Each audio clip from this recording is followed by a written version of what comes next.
बिल्कुल, हरियाणा विधानसभा का शीतकालीन सत्र जो है 4 दिन चला है और आज सदन की आखिरी दिन था और अनिश्चितकालीन के लिए सदन को स्थगित कर दिया गया है और सदन के अंदर ओपोजिशन की ओर से तमाम मुद्दे जो हैं वो उठाए गए, चाहे वो डीएपी खाद का मुद्दा हो, बढ़ते डेंगू के मामले को लेकर हो और भी तमाम मुद्दे जो हैं वो विपक्ष की ओर से उठाने का काम जो है वो किया गया। साथ ही साथ सत्ता पक्ष की ओर से भी इस पर जवाब जो है वो दिया गया। इस वक्त हमारे साथ बातचीत करने के लिए हमारे इनपुट एडिटर विपिन परमार जी मौजूद है। सर, लगातार डीएपी खाद और डेंगू का जो बढ़ता कहर है हरियाणा के अंदर, उसको लेकर सरकार को जो घेरता हुआ विपक्ष जो है वो सदन के अंदर नजर आया और सरकार भी यही लगातार कहती रही कि कोई कमी जो है वो खाद की नहीं है। लगातार रैक जो है वो ट्रेन के माध्यम से डीएपी खाद के हरियाणा के भिन्न भिन्न इलाकों में पहुंच रहे हैं। ये विधानसभा का सत्र साहिल अपने आप में ऐतिहासिक रहा या कई चीजें पहली बार देखने को मिली, चाहे नवनियुक्त विधायकों की संख्या हो, युवा विधायकों की संख्या हो, महिलाओं की भागीदारिता को बढ़ाने की जो बात राजनीति में की जाती है वो हो, तमाम चीजें थी जो इस विधानसभा सदन को या सत्र को जो है बिल्कुल अलग बनाती हैं। अगर आप पहले दिन से देखें, पहले दिन की अगर बात करें, क्योंकि पहला जो सत्र हुआ उसमें विधायकों का शपथ ग्रहण समारोह हुआ था। यह पहली बार है हरियाणा विधानसभा के इतिहास में कि बिना वॉकआउट के कोई सदन जो है, ये सत्र की कार्यवाही ही जो है वो चली हो। इस सत्र में यानी कि 4 दिन के कार्यवाही जो रही उसमें कांग्रेस यानी कि विपक्ष की ओर से ना तो वॉकआउट किया गया, जो मुद्दे जिन मुद्दों पर सत्ता पक्ष को घेरने की बात कांग्रेस लगातार कर रही थी, उन मुद्दों को उठाने का काम तो जरूर किया गया, लेकिन सत्ता पक्ष के जवाब के साथ कहीं ना कहीं विपक्ष अब जो पत्रकार वार्ताएं हो रही हैं उसमें तो असंतुष्टि जता रहा है, लेकिन भीतर जिस तरीके से, जिस प्रमुखता के साथ इन मुद्दों को उठाने की बात विपक्ष कर रहा था उसमें कहीं ना कहीं कमी जरूर नजर आई। उठाया गया, कॉलिंग अटेंशन मोशंस के माध्यम से उठाया गया, अपनी बात भी रखी गई और सरकार की ओर से जवाब भी देने का काम किया गया। डीएपी को लेकर लगातार मुख्यमंत्री की ओर से जवाब दिया गया कि डीएपी जो है, जो खाद है, वो सरप्लस जो है उसका कोटा लगातार जो है रिफिल किया जा रहा है डिपोज में और लगातार उसको डिस्ट्रीब्यूट करने का काम किया जा रहा है। डेंगू को लेकर भी आंकड़े पेश किए गए, स्वास्थ्य मंत्री जो है उनकी ओर से, आरती राव की ओर से जो है पूरा डेटा जो है वो सामने रखने का काम किया गया। कई चीजें थी जो इस सत्र को अपने आप में नायाब बनाती हैं, अपने आप में अलग बनाती हैं, क्योंकि ये पहली बार था कि भारतीय जनता पार्टी तीसरी कॉन्जिक्यूटिव टर्म में यानी कि तीसरी बार सरकार बनाने के बाद जो है वो विधानसभा के अंदर पहुंची थी। अमूमन जब नई सरकार होती है और इतना मजबूत विपक्ष आपके सामने हो, यानी कि 37 विधायकों के साथ जब आप विधानसभा के अंदर जाते हैं तो एक उम्मीद पत्रकार के तौर पर भी या जनता के तौर पर भी ये रहती है कि नहीं, कुछ इंटरेस्टिंग देखने को मिलेगा, या फिर जो मुद्दे उठाने की बात की जा रही है, जिन मुद्दों पर चर्चा की बात की जा रही है, उन मुद्दों को पूरे पुरजोर तरीके से विपक्ष जो है वो उठाएगा। उठाया जरूर गया, लेकिन जिस तरीके से, क्योंकि अमूमन हरियाणा विधानसभा के इतिहास को आप उठाकर देखें, 1 दशक से ज्यादा की मेरी पत्रकारिता में हरियाणा को जितना मैंने समझा या जितना मैंने कवर किया है, हरियाणा विधानसभा में विपक्ष जो है वो प्रबलता के साथ, बड़ी ही मजबूत दावेदारी के साथ जो है वो अपने मुद्दे उठाने का काम करता रहा।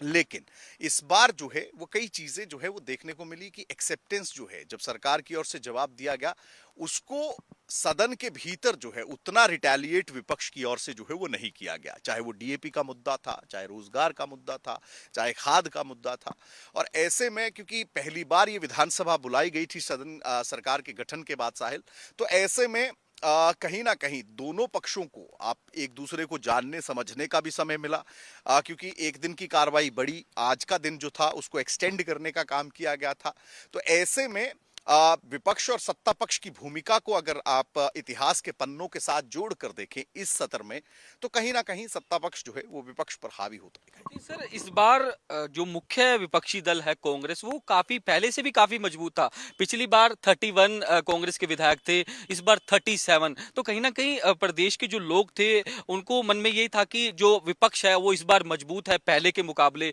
जो मुद्दे हैं प्रदेश से जुड़े हुए, जिनका आपने जिक्र भी किया, डीएपी खाद जिसको लेकर लगातार लंबी लंबी लाइनें जो है वो हरियाणा के तमाम इलाकों में देखी जा सकती है, और भी मुद्दे, डेंगू का मुद्दा हो, और भी तमाम तरह के जो मुद्दे हैं उनको उठाने का काम करेगा। लेकिन जिस तरीके से जो मुद्दे उठाए गए, कहीं ना कहीं सवाल भी जो है वो उठ रहे हैं कि मुख्य विपक्षी दल कांग्रेस जो है वो इस बार ज्यादा मजबूत था, लेकिन जो मुद्दे मजबूती से उठाए जाने से वो मजबूती से इस बार सदन के अंदर नहीं देखे गए। देखिए, एक चीज बड़ी ही हेल्दी जो पॉलिटिक्स होती है या लोकतंत्र जिसे कहते हैं कि एक सशक्त लोकतंत्र के लिए सबसे ज्यादा जरूरी ये होता है कि विपक्ष अपनी भूमिका को सुदृढ़ता के साथ निभाए। कांग्रेस उस भूमिका को निभा रही है। हरियाणा में मुद्दे उन्होंने उठाए। विधानसभा का ये जो 3 दिन का सत्र था, जिस तरीके से मैंने पहले कहा कि पहली बार सरकार का गठन हुआ है। कांग्रेस जो उम्मीदें लगाकर विधानसभा चुनाव में बैठी थी, उन उम्मीदों पर चाहे नतीजे नहीं आए, लेकिन अब प्रमुख विपक्षी दल के तौर पर कांग्रेस और मजबूत होकर, पिछली बार 31 विधायक थे, इस बार आप 6 और विधायकों के साथ जो है वो पहुंचे हैं। इसमें एक चीज बड़ी ही जो है वो अच्छी देखने को मिली कि युवाओं की सहभागिता या युवाओं की भागीदारिता राजनीति में जिस तरीके से बढ़ी है। जो युवा जीत के आए, उन युवाओं की ओर से अपनी बात को प्रमुखता के साथ रखने का काम किया गया, उन मुद्दों को उठाने का काम किया गया। खास तौर पर अगर आप नामों की अगर बात करें, आदित्य सुरजेवाला, लगातार उनकी ओर से जो विधेयक लाए गए, उन विधेयकों पर क्लॉज पर जो उन्होंने अपने जो ऑब्जेक्शंस दिए उस पर चर्चा हुई, जिसकी तारीफ खुद स्पीकर की ओर से भी की गई। अर्जुन चौटाला थे, अर्जुन चौटाला की ओर से भी जिस तरीके से अपनी बात या फिर जो डीएपी का मुद्दा था या बाकी जो मुद्दे थे, किसानों की बात थी, उसको रखने का काम किया गया। जस्सी पेटवाड़, अच्छा उनकी ओर से जो है वक्तव्य दिया गया। तो ये तमाम जो युवाओं की सहभागिता है, ना केवल ये नाम बल्कि तमाम युवा जो अंदर विधानसभा के रिप्रेजेंट कर रहे हैं, चाहे वो किसी भी दल को रिप्रेजेंट कर रहे हैं, ये बहुत अच्छी पिक्चर एक देखने को मिली कि युवा जो है वो बड़ा खुलकर बोले। अपनी बात उन्होंने बड़ी जो है सजगता के साथ और बड़ी ही एक संपूर्ण जानकारी के साथ, क्योंकि जब आप विधानसभा के अंदर जाते हैं तो लाजमी सी बात है कि तथ्यों के साथ जो है वो बात करनी होती है। और तथ्यों के साथ जब आप फैक्ट्स के साथ सत्ता पक्ष के सामने जब कोई बात रखते हैं तो एक एक एक टाइम पॉज लिया जाता है उन चीजों का जवाब देने के लिए। और आपने देखा कि जब सीएम रिप्लाई था राज्यपाल के अभिभाषण पर, तो ज्यादातर जो युवा जिनकी ओर से कुछ सवाल खड़े किए गए थे, उनके जवाबों के लिए सीएम की ओर से स्पेशल मेंशन भी किया गया उनका नाम। तो ये बड़ी अच्छी चीज जो है वो इस विधानसभा सत्र में देखने को मिली कि युवाओं की सहभागिता राजनीति में जिस तरीके की समझ और जिस तरीके से आगे आने वाली जो पीढ़ियां हैं या आगे आने वाला जो युवा नेतृत्व है, उसकी ओर से जिस तरह से परफॉर्म किया गया या जिस तरीके से अपनी बात रखने का काम किया गया, वो एक अच्छी तस्वीर जो है वो विधानसभा के अंदर देखने को मिली। लीडर ऑपोजिशन को लेकर भी शुरुआती दिनों में सवाल उठने लगे थे कि लीडर ऑपोजिशन है नहीं, कांग्रेस को रिप्रेजेंट जो है वो विधानसभा के अंदर कौन करेगा। लेकिन कांग्रेस जो है वो दूसरे राज्यों का जो है उदाहरण देते हुए, जिस तरीके से कर्नाटक का उन्होंने जिक्र किया कि कर्नाटक के अंदर भी जो है ओपोजिशन में बैठा था, भाजपा ओपोजिशन में बैठी थी, लेकिन उन्होंने भी अपना लीडर ऑपोजिशन नहीं चुना। तो कहीं ना कहीं इसकी भी कमी देखने को मिली। साथ ही साथ जिस तरीके से जो देखने को मिल रहा था कि भूपेंद्र सिंह हुड्डा, अशोक अरोड़ा, ये दोनों ही कांग्रेस को रिप्रेजेंट जो है वो सदन के अंदर करते हुए दिखाई दे रहे। देखिए, कांग्रेस क्योंकि सबसे पहले ही बैकफुट पर उस समय गई जब लीडर ऑफ अपोजिशन का चयन जो है वो नहीं हुआ। लीडर ऑफ अपोजिशन की अगर बात करें तो जिस तरीके से क्योंकि उदाहरण जरूर दिया गया, कर्नाटका का उदाहरण जो है पूर्व सीएम देते नजर आए नेता प्रतिपक्ष के तौर पर, पिछली जो उनकी टर्म रही। ऐसे में हरियाणा विधानसभा का इतिहास ये है कि सरकार बनने के बाद, हाँ समय लगा होगा, लेकिन इतना समय लीडर ऑफ अपोजिशन के चयन के लिए नहीं लगा। 2 लीडर ऑफ अपोजिशन नहीं था। जब लीडर ऑफ अपोजिशन, क्योंकि आप जब इस तरीके से सत्ता पक्ष और विपक्ष के तौर पर जाते हैं सदन के अंदर, तो आपको अपना नेता चुनना होता है। सत्ता पक्ष का नेता मुख्यमंत्री विधायक दल के नेता के तौर पर रिप्रेजेंट करते हैं। जहां पर किसी सवाल का जवाब फंसता है तो मुख्यमंत्री तमाम अधिकारियों से कंसल्ट करने के बाद उसका जवाब देते हैं। आप नेतृत्व के साथ जाते हैं। आपका नेतृत्व आपको ये बताता है कि आपको विधानसभा के अंदर किस तरीके से किन मुद्दों को किस डेंसिटी पे उठाना है, और वो विपक्ष के लिए बेहद ज्यादा जरूरी होता है। क्योंकि जब आपका नेता आपके सामने नहीं है या कोई एक नेता आपके सामने नहीं है, तो लाजमी सी बात है वो सेंट्रलाइज तरीके से आप अपनी बात नहीं रख सकते। नए विधायक हैं आपके साथ में, युवा विधायक आपके साथ आए हैं जीतकर या जो पहली बार चुनकर आए हैं, उनको कई चीजें हैं जो कि बतानी होती है बतौर नेता के तौर पर। जो लीडर ऑफ ऑपोजिशन को लेकर आपने कहा कि जिस तरीके से चुटकियां भी ली गई, नहीं बनाया गया, उसको लेकर मुख्यमंत्री और पूर्व मुख्यमंत्री आमने सामने भी होते दिखाई दिए। भूपेंद्र सिंह हुड्डा का ये कहना था उनकी ओर से, वो पंजाबी में, टिपिकल पंजाबी में एक सटायरिकल वे में जब सीएम की ओर से सवाल किए गए कि हमें उम्मीद है कि जल्द ये लेटर जो है वो आपका भी जारी हो जाएगा, आपकी पार्टी की ओर से जारी कर दिया जाएगा। उस समय भूपेंद्र सिंह हुड्डा की ओर से भी जो है वो चुटकी लेने का काम किया गया कि सानू की, थानू की। वो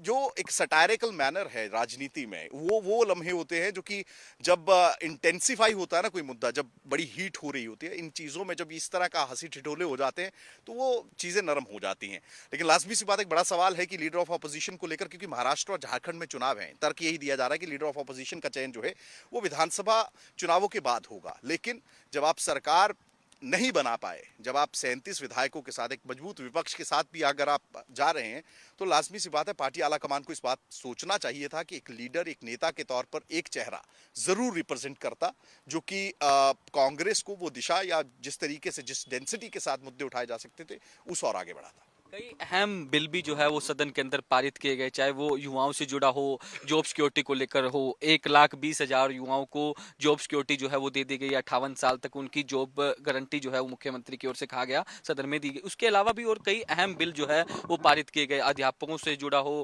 कृषि डिपार्टमेंट से जुड़ा हो। जिस तरीके से आज कई अहम बिल भी जो है वो सदन के अंदर पारित किए गए। देखिए, बिल्कुल जॉब सिक्योरिटी को लेकर जिस तरीके से सभा के अंदर जब तक कानून नहीं बनता है उसको आप इंप्लीमेंट नहीं कर सकते, उसकी गेजेटेड नोटिफिकेशन उसके बाद होती है। ये बड़ा महत्वपूर्ण बिल था। इसके अलावा शामलात भूमि को लेकर जो है वो भी एक बड़ा इंपॉर्टेंट बिल था। नगर निगम में जो बीसीए बीसीबी कैटेगरीज को रिजर्वेशन को लेकर जो एक बड़ा इंपॉर्टेंट बिल्कुल साहिल, देखिए इसी के साथ जो जानकारी, जो बातचीत आप और विपिन कर रहे हैं, वो एनालिसिस और ये जो तमाम